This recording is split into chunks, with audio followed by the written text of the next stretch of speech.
तो आप लोग का सैलरी कितना है मतलब एज ए डायरेक्टर? जितना मैं आईआईटी खड़गपुर में कमाता था उससे मेरे को 750 रुपये कम मिलता है। 750। ठीक है ठीक और है। वो नहीं, यहाँ में तो कई सारे कंसल्टिंग कर लेता था, अभी वहाँ जाके उतना समय नहीं मिलता है तो वो मनी भी बंद हो गया। अच्छा। तो ब- सवाल पैसे का नहीं है, ये अर्न इनफ। हाँ, सो ये डायरेक्टर बनने का क्या प्रोसीजर था? तो 90 लोग उस डायरेक्टर पोजीशन पे अप्लाई किए थे। शॉर्ट लिस्टेड थे, कितने अप्लाई किए मुझे नहीं पता, 90 शॉर्ट लिस्ट हुए थे। अच्छा, इंटरव्यू के लिए? इंटरव्यू अरे। मिनिस्ट्री में इंटरव्यू होता है, फॉर्मल डायरेक्टर आईआईटीज या सीनियर डायरेक्टर एनआईटीज के वो पैनल में होते हैं, मिनिस्टर भी उसमें मेंबर होता है। अच्छा सर, आपके पूरे करियर में कुछ ऐसा हुआ है जो एक फेल्यूर जिससे आपने बहुत कुछ सीखा हो? मैं कॉन्ट्रैक्टर नहीं बन पाया। कि उसमें क्या स्कोप था? तो पैसा तो अच्छा मिलता पैसा था। कॉन्ट्रैक्टर। डिलिबरेटली फास्ट बोलता हूँ ताकि आपको समय ना मिले दूसरे और सोचने का। अभी आप मैं स्लो बोल रहे हैं, अगर अभी आप स्लो बोल रहे हैं। अगर अगर सर वहाँ प्लेसमेंट का क्या सीन है? प्लेसमेंट का अगर मैं आपसे आर्ग्यू करूँ तो we are better off than IIT Kharagpur. ये बोलते हुए परसेंट वाइज अगर मैं बताऊंगा तो तो आईआईटी खड़गपुर में ऐसा नहीं हो रहा था? यंग लोग सिस्टम सही नहीं था क्या? सबसे ज़्यादा सिविल इंजीनियरिंग डिपार्टमेंट से जर्नल पेपर पब्लिकेशन करने वाला मैं हूँ अच्छा। Among all IITs.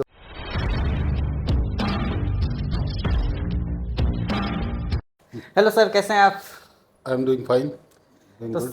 तो सर आपका कॉलेज डे कैसा था? आईआईटी बॉम्बे में आपने सिविल इंजीनियरिंग किया तो वहाँ के बारे में कुछ बताइए।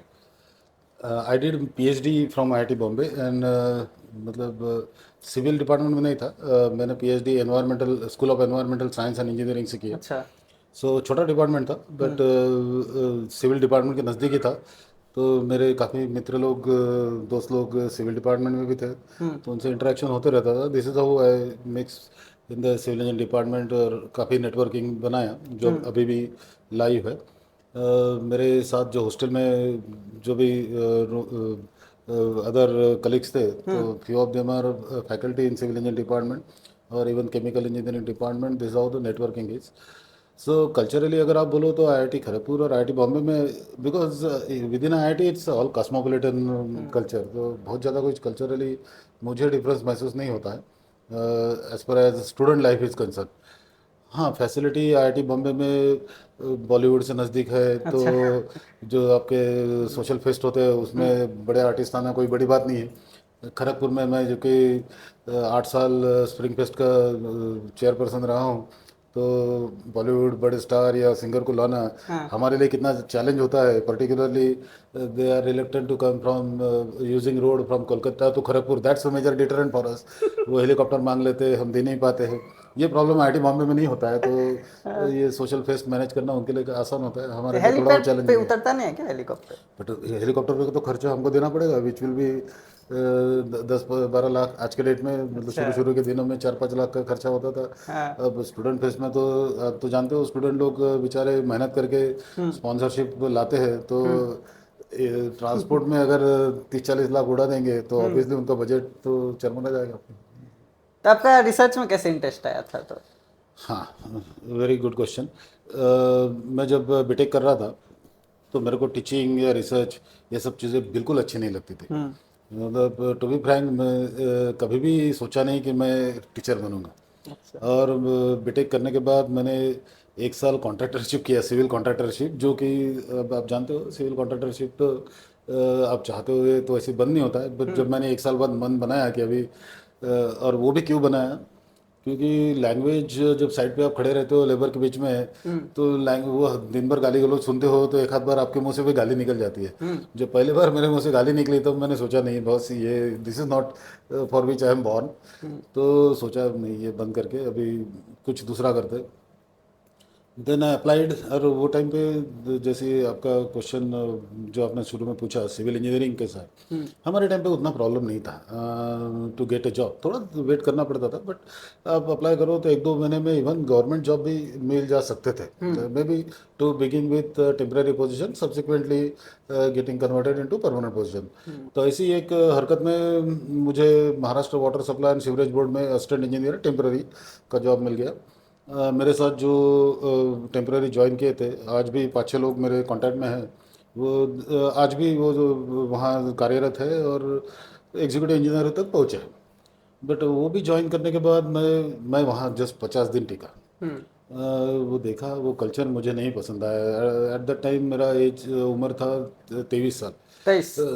23 एज में जो कुछ कारनामे करने पड़ रहे थे या प्रेशर होता था, तो मैं सोचा ये जॉब मेरे लिए नहीं है, मतलब ये सब धंधा मैं नहीं कर सकता हूँ। मेरे को आप काम दो, मैं काम करूँगा, बट ये it's better not to speak more on that.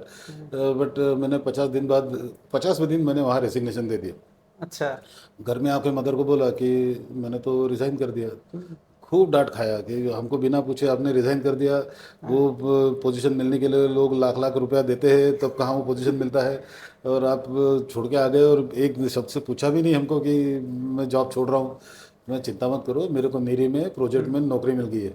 तो उन्होंने माथा पीट लिया, ये लड़का पागल हो गया है, अभी इतना असिस्टेंट इंजीनियर का जॉब छोड़ के एसआरएफ करके नीरी में ज्वाइन कर रहा है अगले दिन से। सो फिर मैंने नीरी में ज्वाइन किया, वहाँ साइंटिस्ट लोगों को देखा कैसे काम करते हैं। तो उसके बाद रिसर्च में रुचि पैदा हो गई। तो वो रुचि फिर से कंटिन्यू करने के लिए then I applied to IIT Bombay for PhD, और मिल गया पीएचडी में एडमिशन। तो फिर पीएचडी भी किया। तब का ज़माना था कि लोग बोलते थे 5-6 साल पहले तो पीएचडी होगी नहीं। मैंने बोला बस ऐसा है, मैं आऊँगा यहाँ 3 या 3.5 साल रहूँगा, पीएचडी मिली तो मिली, नहीं तो मैं 2-4 पेपर पब्लिश करूँगा और यहाँ से भाग जाऊँगा, मुझे कुछ करना नहीं है। तो हाँ। और वो तब पीएचडी कोई कंपलसरी होती नहीं थी नौकरी के लिए, एमटेक क्वालिफिकेशन इनफ होता था लेक्चरशिप मिलने के लिए। तो पीएचडी ख़त्म करते करते ही मुझे एमपीएससी का कॉल आया था और सिलेक्शन भी हो गया। तो बस मैं 3.5 किसका साल कॉल में आया? महाराष्ट्र पब्लिक सर्विस कमीशन, ये सरकारी कॉलेजेस में पब्लिक सर्विस कमीशन के थ्रू अच्छा। रिक्रूटमेंट होता है। तो रिटन टेस्ट एंड इंटरव्यू लेके वहाँ हो गया। तो देन 3-3.5 साल में मैंने पीएचडी सबमिट किया। वो भी वो टाइम का एक रिकॉर्ड था कि 3.25 साल में कोई 3 साल 4 महीने में PhD biological waste water treatment पे काम करके सबमिट करना इतना आसान नहीं था। ओ, तो वो मैंने किया। बट उसके लिए मतलब मैं आपसे शेयर करूँ कि ये पॉसिबल हुआ, मैं कई सारे दिन तो डेली सोता ही नहीं था, अल्टरनेट डे सोता था। वाह। रोज सोने की जरूरत ही क्या है? तो नींद हम नहीं लगती थी? जिंदगी जीने के लिए आए हैं, सोने के हाँ। लिए नहीं आए हैं। और एनर्जी काफ़ी थी तो ज़रूरत नहीं पड़ी। मतलब यहाँ भी आईआईटी खड़गपुर में भी मैं कई दिन रात को बिना सो के दूसरे दिन आप लोगों में क्लास लिया हूँ। बट अभी वो जब उम्र 50 के बाद क्रॉस हो गई, अभी नहीं हो पाता। वो भी मैं रियलाइज़ किया जब क्लास में गया, तब रिसेंट टाइम में बिना सो के तो रियलाइज़ हुआ कि मैं ठीक से पढ़ा नहीं पा रहा हूँ। फिर करके याद करना पड़ रहा है चीज़ें। तो तब से, और फिर ब्लड प्रेशर भी मेरा नॉर्मल नहीं रहने लगा, कभी कम रहता था कभी ज़्यादा रहता था। तो डॉक्टर ने सलाह दी कि भाई रोज़ सोना है 7 घंटे। तो मैं अभी 6-6.5 घंटे तो डेली सो रहा डॉक्टर के पास कब हूँ। गए थे? ये हमारे ही बीसीरा डॉक्टर ने, जब अच्छा। ब्लड प्रेशर कंट्रोल नहीं हो रहा था तो उन्होंने वो सलाह दिया। अभी मैं पाल रहा हूँ वो सलाह को। मैं पिछले 3-4 साल से हाँ। रेगुलरली 6-6.5 घंटे सो रहा हूँ। तो ब्लड प्रेशर का अभी कोई तकलीफ अच्छा। नहीं है, सब ठीक ठाक है। तो आईआईटी खड़गपुर में आपका क्या अप्स एंड डाउन रहा कुछ? वेल, मैं जब 2004 में जनवरी में महाराष्ट्र शासन की नौकरी छोड़ के 8 साल, पौने 8 साल प्रिसाइजली महाराष्ट्र शासन में रहा। उसके बाद फिर यहाँ ज्वाइन किया। आईआईटी तो आईआईटी है, स्टेट गवर्नमेंट के मुकाबले काफ़ी सारी फैसिलिटी है, फ्रीडम आपको ज़्यादा है।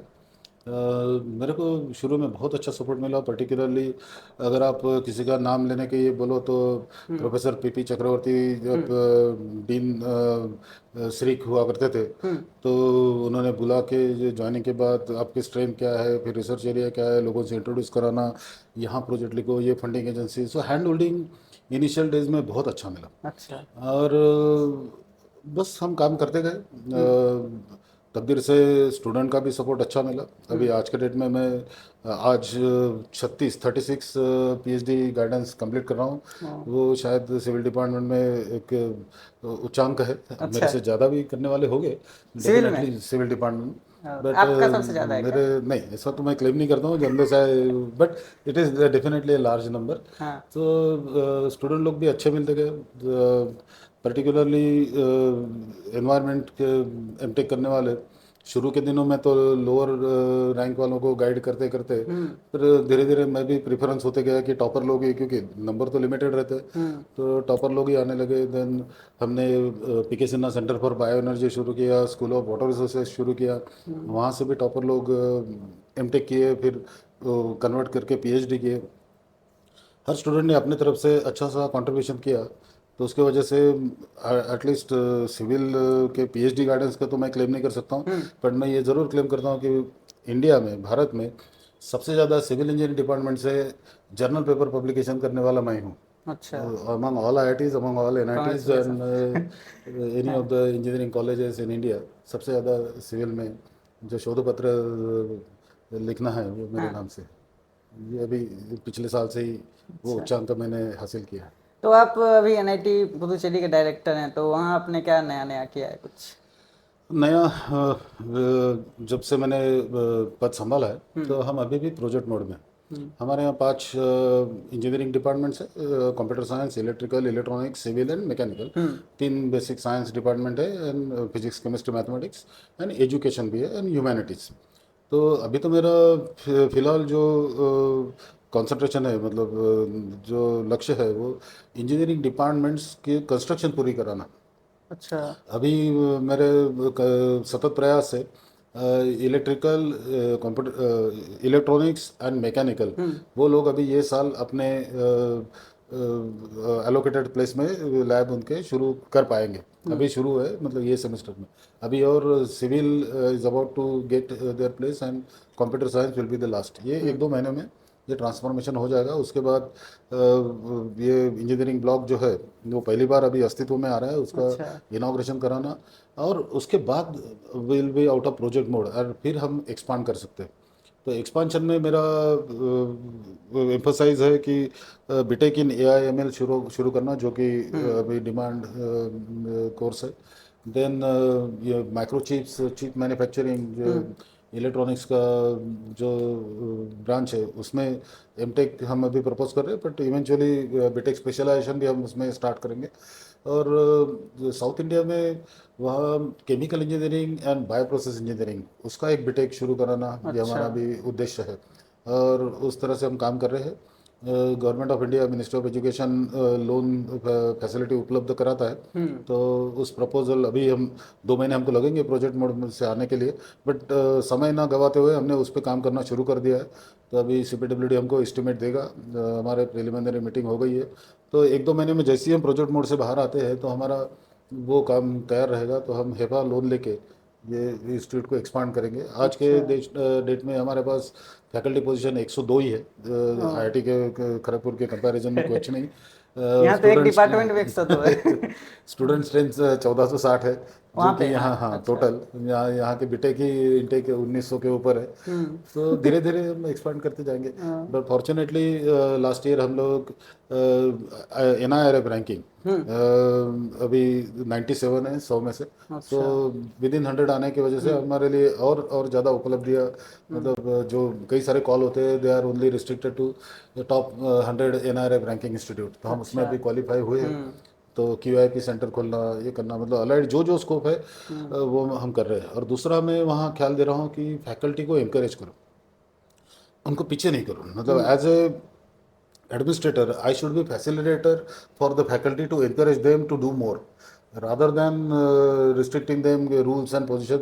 रूल तो मैं पूरे फॉलो करूंगा, बट रूल में भी कई बार फ्लेक्सिबिलिटी होती है, तो वो flexibility with in the framework, जो कि रिक्रूटमेंट रूल्स या NIT के जो रूल्स एंड रेगुलेशन है, उसमें उसके दायरे में रहते हुए जितना मैं फैकल्टी को फ्लेक्सिबिलिटी दे सकता हूँ, उतना मैं देने की कोशिश करूंगा। मेरा पहला प्रयास, जो फैकल्टी सबसे ज़्यादा पेपर पब्लिश कर रहे हैं, तो NIT के 10% फैकल्टी को मैं 50,000 रुपये ज़्यादा के ग्रांट पिछले साल से उपलब्ध कराना शुरू कर दिया। अच्छा। पहले राउंड का अवार्ड लास्ट ईयर हमने, सॉरी दिस ईयर हमने मार्च में फैकल्टी को दे भी दिया, और later this year second round extra. Institute foundation day पे वो CPD है जो 3 लाख गवर्नमेंट का होता है, उसके अलावा अभी हम फाइनेंशियली उतने मजबूत नहीं है, तो but it's a good beginning. अभी सेकंड फेज में मेरे को रिसर्च स्कॉलर को वो एक्सटेंड करना है 50,000, जो कि हमने तय किया है कि अगले साल से, मतलब लेटर दिस ईयर, हम 5 रिसर्च स्कॉलर को भी ये ज़्यादा का पैसा देंगे, सो दैट वो एटलीस्ट एशियन कंट्रीज में वो जाके इंटरनेशनल कॉन्फ्रेंस अटेंड करके आ पाएंगे। अच्छा। तो यूरोप या US जाने के लिए जो अमाउंट है शायद पूरक नहीं है, but at least Singapore, Malaysia, Bangkok, ऐसे नज़दीक की कंट्री में जाके इंटरनेशनली अपना शोध पत्र प्रेजेंट कर पाएंगे, तो एक मॉरल बूस्टअप होगा. So I am trying my best to inculcate that academic ambience in the institute, and faculties, young faculties are cooperative. They also have bigger expectation from me. I hope I will meet up to the expectation. तो आप लोग का salary कितना है, मतलब as ए director? मतलब अपने अभी पैसों की बात की तो सोचा पूछ लूँ। जितना मैं IIT खड़गपुर में कमाता था उससे मेरे को 750 रुपये कम मिलता है. 750। ठीक है। और वो नहीं, यहाँ में तो कई सारे कंसल्टिंग कर लेता था, अभी वहाँ जाके उतना समय नहीं मिलता है, तो वो मनी भी बंद हो गया. अच्छा। तो सवाल पैसे का नहीं है, ये अर्न इनफ. हाँ सो मैं वहाँ पैसे के लिए नहीं गया. हाँ, वो तो अभी है। सिस्टम को हमको वापस कुछ करना है, और पर्टिकुलरली यंग लोगों को मोटिवेट करना है. अच्छा, वो उद्देश्य से मैं मेरा कार्य कर रहा हूँ. तो आईआईटी खड़गपुर में ऐसा नहीं हो रहा था? यंग लोग सिस्टम सही नहीं था क्या? नहीं बोलना चाह बोल दीजिए। Thanks to the then administration to encourage me to apply outside. तो उनके मैं पूरा श्रेय उन्हीं को देता हूँ कि उनकी वजह से मैं आज डायरेक्टर हूँ, वरना मैं अप्लाई भी नहीं करता. मैं अच्छा ही कर रहा था इधर. तो सर वहाँ प्लेसमेंट का क्या सीन है? प्लेसमेंट का अगर मैं आपसे आर्ग्यू करूँ तो we are better off than IIT Kharagpur. ये बोलते हुए परसेंट वाइज अगर मैं बताऊंगा तो 80% के ऊपर 82% हमारा प्लेसमेंट है. बट द रियलिटी इज हमको खाली 1400 स्टूडेंट को प्लेस करना है. हाँ 1400 नहीं, 275 लोगों को 275। फाइनल लोग. 1400 तो टोटल स्ट्रेंथ है, हाँ 275 को ही प्लेस करना है. IIT खड़गपुर में 2000 UG, 1500 पीजी सब आ जाते हैं, पीएचडी आ जाते हैं। 250-300 PhD. 3000 तो रजिस्टर हो जाते हैं। हमारे अभी 100% रजिस्टर नहीं रहता है. 275 हमारा इंटेक है, उसमें से 70-80 लोग तो हायर एजुकेशन के लिए जाना चाहते हैं, 30-40 लोग अपना बिजनेस. तो रजिस्ट्री जैसे हाँ 180-190 UG, देन PG हमारा 50 का ही स्ट्रेंथ है, उसमें से 30-40 ही इंटरेस्टेड होते हैं. तो कुल मिला के 200-225 को प्लेस करना है, और मुकाबले 3000 को प्लेस करना है. आप अंतर समझ सकते हो, but percent wise we are good. तो सर अभी डायरेक्टर आप बने हैं तो आप रिसर्च में उतना टाइम दे पा रहे हैं, जब बिल्कुल जहाँ आईआईटी खड़गपुर में जितना देते बिल्कुल मैं दे पा रहा हूँ. लास्ट ईयर में 40 के ऊपर शोध पत्र फिर भी पब्लिश किया हूँ, रिसर्च पेपर. हाँ। और दिस ईयर ऑल्सो अभी तक मेरे 22-23 पेपर हो इस चुके साल हैं। भी हो चुके हैं. आधा अभी महीना और तो अभी तो आधा तब साल तक तो 40 5 महीने. हो ही जाएगा। 40 नहीं होगा, थोड़ा कम होगा, बट हाँ 30 तो क्रॉस कर ही देंगे. तो मैं सैटरडे संडे में टाइम डिवोट कर रहा हूँ. तो दिन का समय तो समय कैसे जाता है पता नहीं चलता है. When you seat on the director chair, वो नॉट द अदर इंस्टीट्यूट का काम चलते रहता है. बट रोज के इवनिंग और शनिवार रविवार वो मैं अभी भी रिसर्च में देता हूँ. लड़कों के आज किसी भी मेरे रिसर्च स्कॉलर का पूछ लीजिएगा, 1-2 दिन से ज़्यादा उन्होंने भेजा हुआ चैप्टर या पेपर मेरे टर्मिनल पर ठहरता नहीं है. और कई बार तो उन्होंने भेजा तो दूसरे दिन सुबह उनको वापस. तो वो भी मैं कभी कभी शॉक ट्रीटमेंट उनको दिया करता हूँ कि रात को 11 बजे उन्होंने भेजा तो मैं 12-1 बजे तक जग के वो ख़त्म करके उनको वापस भी कर देता हूँ. बट 1-2 दिन से ज़्यादा लेट नहीं होता, अनलेस मैं कुछ प्रवास कर रहा हूँ, ये कर रहा हूँ, तो तब समय नहीं दे पाता. अदरवाइज आई एम इंश्योरिंग कि मैं उनका समय रहते हुए उनको फीडबैक दूँ. तो सर मैं आपसे 3rd ईयर में पढ़ चुका हूँ, तो आप जब पढ़ाते हैं तो आपका स्पीड थोड़ा ज़्यादा रहता है, तो आपको फीडबैक तो बहुत सारे आए होंगे, तो उस पर थोड़ा अमल सोचे हैं करने का कि नहीं? आप लोगों ने बोला, मतलब अभी तो मैं 30वां साल है पढ़ाने का. हाँ हर साल लोग बोलते हैं, बट मैं डिलिबरेटली फास्ट बोलता हूँ ताकि आपको समय ना मिले दूसरे और सोचने का. अभी आप मैं स्लो बोल रहे हैं, अभी आप स्लो बोल रहे हैं। अगर मैं स्लो बोलूँ तो आपके मन में फिर बहुत समय मिलेगा आपको कि दूसरा कुछ सोचने का, तो सोचने का समय ही ना मिले, इसलिए मैं डिलिबरेटली फास्ट पढ़ा रहा हूँ ताकि आप मेरे साथ ही रहो, दूसरा कुछ सोचने का आप सोचो भी ना. तो ये मैं प्रयास करता हूँ. बट आप कहते हो तो कई बार मैं जब स्टूडेंट लोग रिपीट समझाने के लिए बोलते हैं तो फिर मैं थोड़ा स्लो पेस में समझा देता हूँ. नहीं, इतना देर से आप फास्ट बोल रहे थे, अभी बोला स्लो बोलने, मतलब ऐसा क्वेश्चन पूछा था आप स्लो बोलने लगे। होता है, हम लोग इंसान हैं तो परसेप्टिव तो होना हमारा मतलब स्टार्टिंग से है क्या ऐसा? यस. बोलने के मेरा स्पीड स्टार्टिंग से ही बहुत सारे Indian language, let it be Marathi बोलो या तमिल बोलो, ये फास्ट ही बोली जाती है, मलयालम भी, तो वो वर्नाक्युलर स्पेस इंग्लिश में भी आ जाता है. अच्छा। सर आपके पूरे करियर में कुछ ऐसा हुआ है जो एक फेल्यूर जिससे आपने बहुत कुछ सीखा हो? मैं कॉन्ट्रैक्टर नहीं बन पाया. कि उसमें क्या स्कोप था? तो पैसा तो अच्छा मिलता पैसा था। कॉन्ट्रैक्टर। तो वो मैंने कोशिश किया, हाँ जैसे मेरा ये था कि एनवायरमेंटल कॉन्ट्रैक्टर मेरे को स्पेशलाइज बनना था। हाँ एनवायरनमेंट के मैंने मेरे लाइफ में खाली एज ए कॉन्ट्रैक्टर हाँ एक कैस्केड एरेटर मेरे को कॉन्ट्रैक्ट मिला, उसके अलावा मेरे को एनवायरनमेंट का कोई कॉन्ट्रैक्ट नहीं मिला। हाँ बट दिनचर्या चलाने के लिए फिर किसी कंपाउंड वॉल बनाना है तो कुछ घर का एक्सटेंशन कराना है, हाँ ऐसे वैसे काम करके पैसा अच्छा मिलता था। मतलब वो ज़माने में जब 2000 रुपये लेक्चरर की सैलरी हुआ करती थी, हम्म। तो वो ज़माने में मैं 10-15 हज़ार रुपये महीना का कमा लेता था। तो आगे क्यों नहीं कर तो पाए उसको? मैं बोला ना कि लैंग्वेज तुम्हारी खराब होती जाती थी, तो अच्छा। और फिर वो मज़ा नहीं आ रहा था। मतलब काम तो मिल रहा था ओ बट कॉन्ट्रैक्टर में लैंग्वेज वही गाली गलौज सब चलता हाँ होगा। दिन भर वो अच्छा नहीं लगा वो।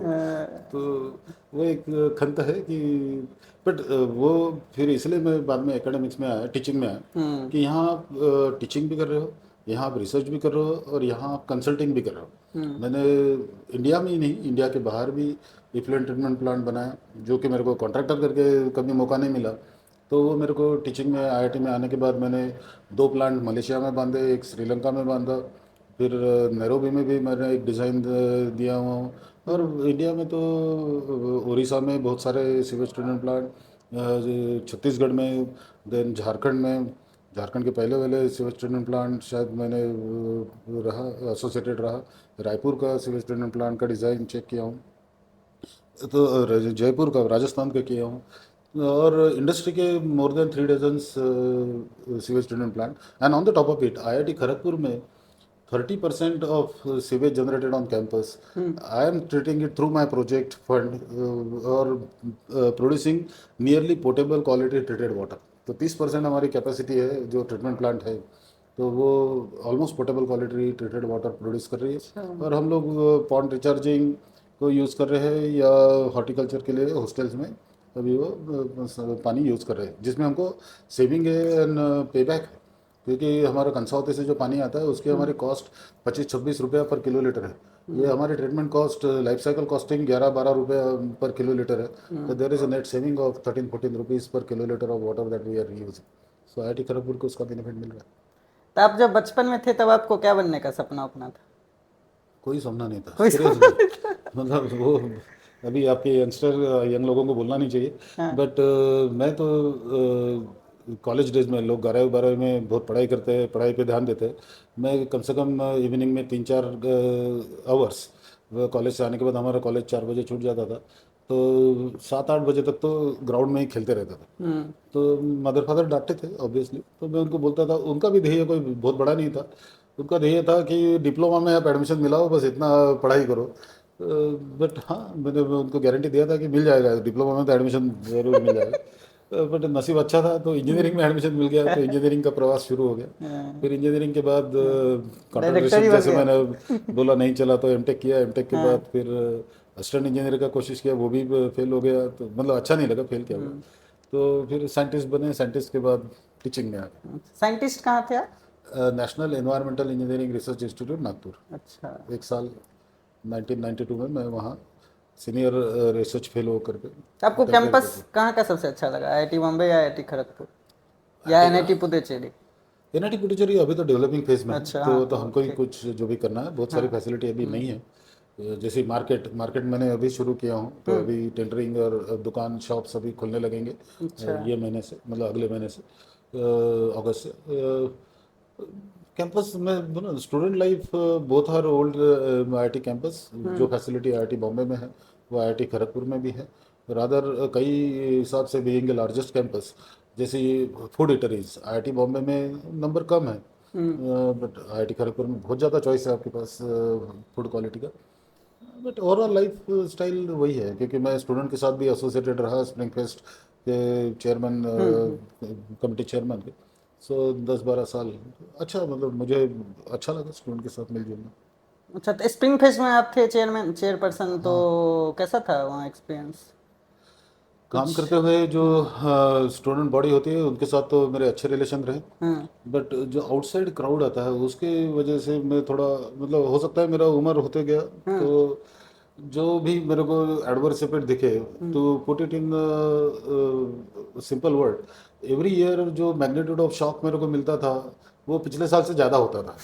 तब मैं समझ लिया कि अभी मैं थोड़ा वयस्क आदमी हो गया हूँ, तो अभी मुझसे इससे अलग होना चाहिए। और दूसरी बात यह है कि बच्चे लोगों के साथ काम करते हुए अपनी भी एनर्जी होनी चाहिए दिन भर उनके साथ खड़े रहने की। आप ऑफिस में बैठ के स्टूडेंट को बोलो कि आप ये कर लो वो कर लो, उसका उतना इफेक्ट नहीं होगा जिनका उनके बीच में जाके आप खड़े रह के काम करवाओ। तो वो मेरा नज़रिया था, वो मेरी स्टाइल थी काम करने की। जब मेरे से कमर पेन और ये वजह से लिमिटेशन की वजह से वो खड़े रहना थोड़ा अच्छा। मुश्किल हो गया, तो मैंने डायरेक्टर को रिक्वेस्ट किया कि सर अभी इनफ हो गया, 8 साल तक मैंने जवाबदारी संभाली, अभी दूसरे किसी को दो। अच्छा। I will remain as adviser, जिसके लिए मुझे पूरा दिन भर खड़ा नहीं रहना पड़ेगा। फिर नई टीम आ गई। आप बहुत अच्छा मतलब संभाल लेते तभी तो 8 साल रहे ये हाँ हाँ, हो सकता है डायरेक्टर को अच्छा लग रहा होगा। तो ये डायरेक्टर बनने का क्या प्रोसीजर था आपका? डायरेक्टर बनने के लिए मुझे बस अप्लाई किया, अच्छा। इंस्टीट्यूट कॉल, और हो गया। हो गया। भगवान के गया इंटरव्यूअर होता है क्या इसमें? इंटरव्यू होता कहाँ है, जाके एक होता है? पैनल होता है, मिनिस्ट्री में इंटरव्यू होता है। फॉर्मल डायरेक्टर आईआईटीज या सीनियर डायरेक्टर ही एनआईटीज के वो पैनल में होते हैं। और कुछ चेयरमैन, बीओजी चेयरमैन जो होते हैं कुछ इंस्टीट्यूट के, सो उनका 5-6 लोगों का एक पैनल होता है। मिनिस्टर भी उसमें मेंबर होता है। अच्छा। तो उनके थ्रू सिलेक्शन होता है। क्या पूछते हैं वो लोग? जनरल सवाल रहते हैं कि how do you motivate young faculty, what are your future plan, आपने का पास्ट में प्रोजेक्ट कितना किया, क्या किया। So during my interview they were impress, मतलब 30-35 करोड़ के आपने खुद ने प्रोजेक्ट किए, तो जो मैंने बताया प्रेजेंटेशन किया, 5 मिनट का प्रेजेंटेशन था, हाँ। तो शायद वो खुश हो गए, इसलिए मुझे उन्होंने अच्छा। कंसिडर किया। वो तो और लोग अप्लाई किए होंगे ना? बहुत सारा कंपटीशन अच्छा। था। हमारे टाइम पे शायद 90 लोग थे, कुछ कुल 8-9 एनआईटी के लिए मतलब 90 लोग उस डायरेक्टर पोजीशन पे अप्लाई किए थे? शॉर्ट लिस्टेड थे। कितने अप्लाई किए मुझे नहीं पता। 8-9 शॉर्ट लिस्ट हुए, 90 लोग? 90 शॉर्ट लिस्ट हुए थे अच्छा, इंटरव्यू के लिए? इंटरव्यू। अरे thank you sir for coming the आपको पॉडकास्ट। धन्यवाद। मज़ा आया मुझे भी आपसे बात करने के लिए। नमस्कार।